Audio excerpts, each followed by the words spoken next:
வணக்கம் நண்பர்களே. இன்று நாம் ஒரு விசித்திரமான குழந்தையின் கதையை கேட்கப் போகிறோம். தூரத்தில் காட்டுக்கு அருகில் மலைகளும் ஆறுகளும் சூழ்ந்த ஒரு அழகான கிராமம் இருந்தது. அங்கே எல்லோரும் ஆடுகளை மேய்த்தும் விவசாய வேலைகளையும் செய்து மகிழ்ச்சியாக வாழ்ந்தனர். அந்த கிராமத்தில் ராமு என்ற பெயருடைய ஒரு சிறுவன் வசித்தான். அவன் எப்போதும் மற்றவர்களை ஏமாற்றிக் கொண்டே இருப்பான். அவனுடைய பழக்கத்துக்கு அவனுடைய அப்பாவும் அம்மாவும் மிகவும் கவலைப்பட்டார்கள். அப்படி இருக்கும்போது ஒரு நாள் அவனுடைய அப்பா ஆடுகளை மேய்க்க மலையிலேக்கு போய்க் கொண்டிருந்தார். அப்போது அங்கே ராமு ஓடிக்கொண்டு வந்தான்.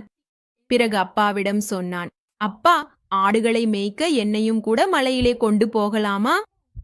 ராமுவின் குறும்புகளை நன்கு அறிந்த அப்பா அவனிடம் சொன்னார், புலிகள் இருக்கும் மலையில்தான் நாம் ஆடுகளை கொண்டு போகிறோம். நீ எந்த குறும்பும் செய்யாமல் என் கூடவே வரவேண்டும். அப்படியே ராமு ஆடுகளை மேய்க்க அப்பாவுடன் மலையிலே சென்றான். அங்கே வந்து சிறிது நேரம் கழித்த பின் தாங்கள் சாப்பிட வேண்டிய உணவை எடுக்க மறந்துவிட்டோம் என்று ராமுவின் அப்பாவுக்கு நினைவுக்கு வந்தது. ஆடுகளை ராமுவிடம் ஒப்படைத்து அப்பா உணவை எடுக்க வீட்டிற்கு திரும்பிச் சென்றார். சில நேரம் கழித்து ராமுவுக்கு மிகவும் சலிப்பு ஏற்பட்டது. காடு கூட மிகவும் அமைதியாக இருந்தது என்று அவனுக்கு தோன்றியது. அப்படி அமர்ந்திருந்த போது அவன் மனதில் ஒரு குறும்பு தோன்றியது. அவன் புலி வருது, புலி வருது என்று உரக்க கத்த ஆரம்பித்தான். ராமுவின் கத்தலை கேட்டு கிராமவாசிகள் எல்லோரும் ஓடி வந்தார்கள். அவர்களை பார்த்ததும் ராமு உரக்க சிரிக்க ஆரம்பித்தான். ராமு தங்களை ஏமாற்றினான் என்று புரிந்து கொண்ட அவர்கள் கோபத்துடன் திரும்பி போனார்கள். கொஞ்சம் நேரம் கழித்ததும் ராமு மீண்டும் புலி வருது, புலி வருது என்று உரக்க கத்த ஆரம்பித்தான்.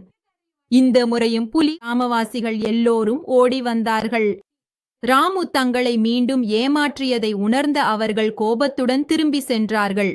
சில நேரம் கழித்து காட்டிலிருந்து ஒரு புலி மெதுவாக நடந்து ஆடுகளின் அருகே வந்தது. புலியை பார்த்ததும் ராமு ஓடி அருகிலுள்ள மரத்தில் ஏறினார். அங்கே இருந்து புலி வருது, புலி வருது என்று கூச்சலிட்டார். இந்த முறையும் ராமு உங்களை ஏமாற்றுகிறான் என்று நினைத்து கிராமவாசிகள் யாரும் காப்பாற்ற வரவில்லை. மெதுவாக மெதுவாக புலி எல்லா ஆடுகளையும் கொன்றது. ராமு பயந்து மரத்தின் மேலிருந்தான். சில நேரம் கழித்து ராமுவின் அப்பா அங்கே வந்தார். ஆடுகள் இறந்து கிடப்பதை பார்த்து அவர் மிகவும் துயரமடைந்தார்.